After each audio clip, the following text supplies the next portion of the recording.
This video explores different options for named entity recognition and provides practical examples to get started.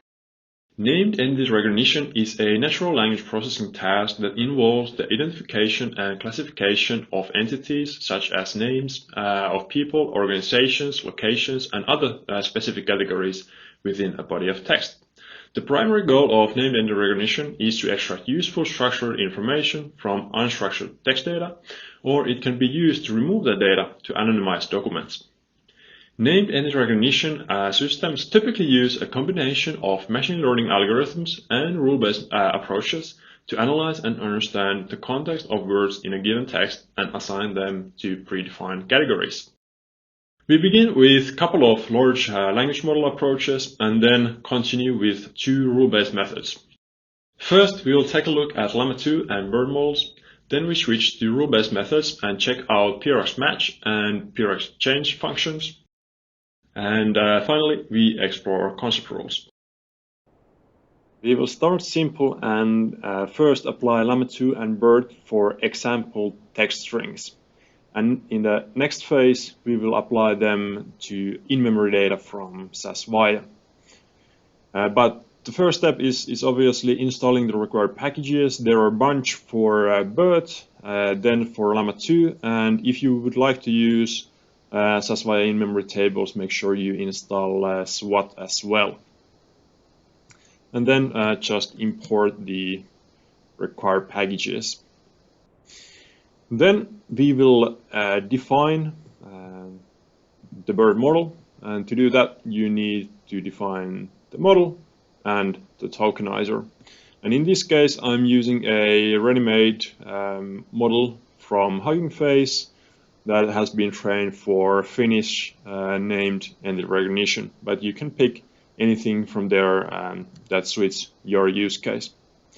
And then using those, we will define our pipeline. Then we just need an example text string that we will feed into the model. And I have one here. It basically says, my name is Antti, I live in Helsinki, Finland's capital. And we just then feed the example text string to the pipeline and get the classification of the entities, probability score, and the start and end positions. Great, let's do the same thing for the Llama 2 model. And to kick things off, you need a system prompt and a sort of prompt template. And I have those here. Then to access this particular model, you need to apply a permission to use it. You can find it from the link over here. It takes couple of hours to some days maybe to get the permission to use the model. And when you get that, you can just pull a Hugging Face token from your account settings and use that here to be able to access the model. And then we define the model parameters and then an embedding file, and once again use anything from Hugging Face that suits your use case. Then we set the service context. So here I'm using the model that I have defined and then the embedding model. And finally, I'm using that service context to define this simple chat engine. Now that we have defined the Llama 2 model, we are able to start doing inference using it. So the first step is to define the query that you would like to use. In this case, I'm providing it a query to extract the names of people and locations in this example sentence, but it's a generative model, so you can provide any types of queries for it. And then we just feed the query to the engine and get a response. So here you see the entities extracted quite well. But what I have noticed is that you shouldn't maybe trust the start and end positions. So it might be a prompt engineering thing, or then just build a separate code to do the start and end position extraction. All right, but that was examples for a simple text string. But what about if we want to use it for example, SAS Viya in-memory tables or entire data frames? So let's do inference using these models for the SAS Viya in-memory tables. And first we will define a connection to our SAS Viya server, check out what kind of tables we have available. So I have two almost identical tables ready in memory, and we can pull those tables here and see what's inside of those tables, and then convert those tables into data frames. And here we have the now the in-memory table as a data frame. For some Hugging Face models, it might be useful to use this dataset capability. So I'm doing this additional step to convert the data frame into a Hugging Face dataset. And then we just run the exact same pipeline. So here I'm using the BERT pipeline and applying it to the dataset that is basically coming from the SAS in-memory table and printing out the results here. So quite quickly it analyzed the rows in the table and produced the results, but there is one missing, and later we see how we can apply rule-based methods to get all the entities that we need to perhaps anonymize or recognize. And here is just an alternative version if you would like to print out all the results into the interface rather than producing a table. But then we can do the same thing for Llama 2.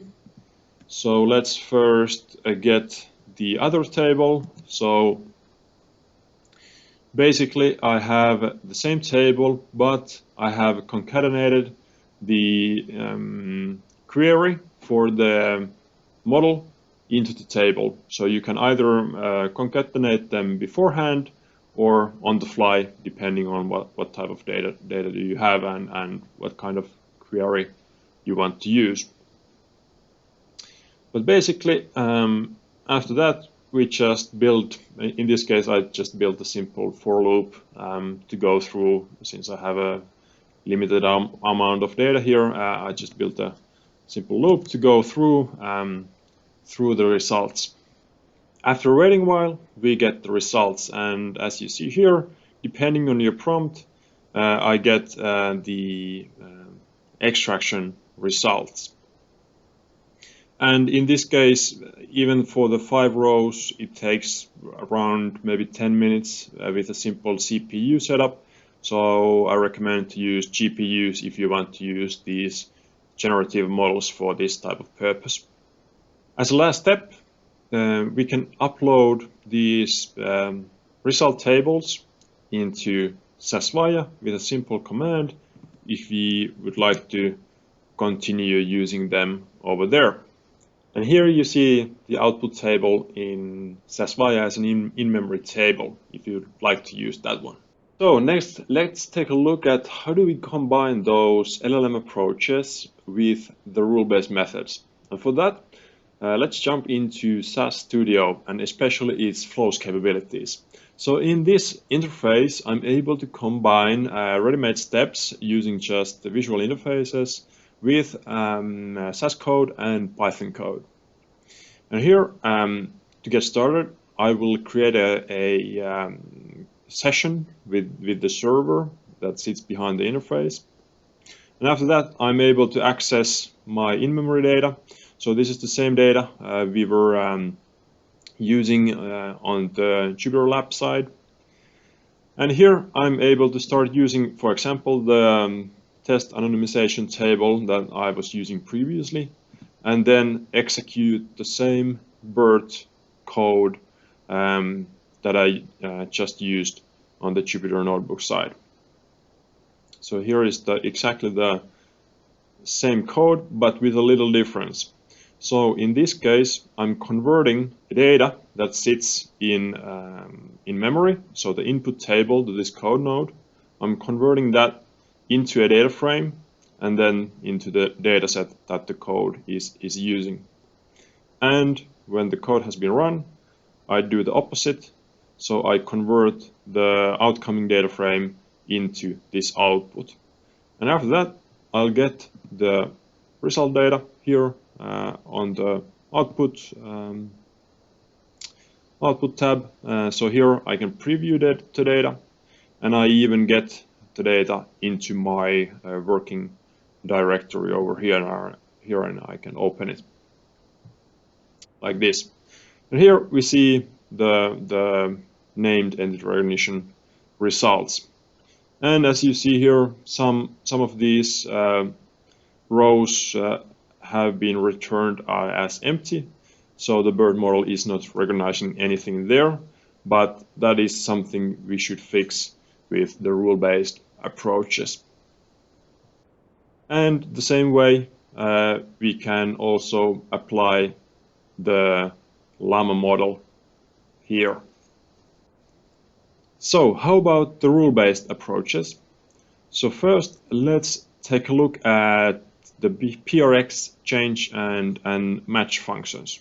So to do that, I will just convert transfer my data to the working directory, and then I can start take a look at the code. So the PRX functions are very simple. They utilize sort of regex rules to do the either the named entity recognition or anonymization. So with PRXChange, I'm able to simultaneously do the recognition and anonymization. So for example, here I have developed various types of regex rules that pick up social security numbers and phone numbers and replace those with this text string. And you can get creative with these depending on your use case and develop different rules for people names, birth dates, addresses, for example, and so forth, email addresses, for example. Let's run this step, and I have one more additional step here, and let's take a look at that while the code finishes. So in this final step, I'm continuing to use the PRXChange function a little bit differently this time. So I'm using this list of example names that I want to anonymize from the text. And you could extend this list or make a loop to run a huge number of names through this function. And let's run this one. Now that the code has finished running, we have a final result in this table, and we can open it right here and check out the results. So here we see most of the named entities have been anonymized using this PRXChange function. There are a couple of ones left, and those we could address either with the LLM approaches or by adjusting the PRXChange function. Okay, that was the PRX functions. Let's take a look at the final thing, so the concept rules. And here we have the code for that one as well. So I recommend to check out the communities and documentations that are here in the comments if you would like to understand more. But basically, the concept rules combine natural language understanding with different rule types, also regex rule types. In this case, I'm defining my concept rules here in this code file. But what I would recommend is that you actually use our visual interface to test out the rules that you develop. So let's take a look at that quickly. So now I'm in the Visual Text Analytics interface, and here I can do various types of things, including topic modeling and content categorization. But in this case, let's look at the concept rules. So I have a node here for that. And when I open the node, I'm able to edit the custom concepts that I have developed. And here I'm able to write out different types of rules I want to use and then see the match results easily in the same interface. So I recommend to use this one as the development interface for your rules. But let's get back to the SAS Studio flows. All right, so these rules I have basically first developed in the visual interface, and then I can either create a table out of those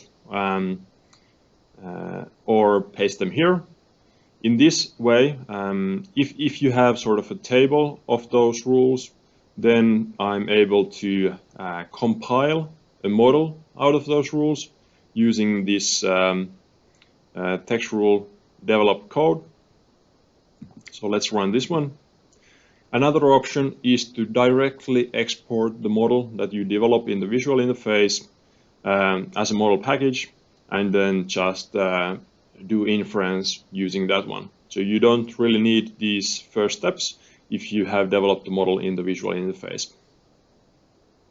All right, so now I have developed the concept rule model, and it is sitting in this file. So I can take a look at my CAS user library and see that I have the A-store concept rule model here in my library. And to do inference, I grab the demo data I've been using. I do a quick rename for the text column, since the model expects the text column in this name format. And then I'll just use the A-store score proc to score or do inference using the concept rules. And let's run this node as well. And we can check out the output. So here I have the concept out that has all the concepts that have been recognized with their start and end positions. And with this, I could easily do another program that anonymizes them. And it is quite good at recognizing different entities. There are some false positives, but I have very simple rules at the moment, so that is expected. So there are 4 different approaches for named entity recognition. And as a last step, I could easily do another flow here that combines the results from all of these different options, takes the start and end positions of the named entities and anonymizes them or transports them into a database for further usage, depending on your use case. All right, that was it. I hope you enjoyed the video.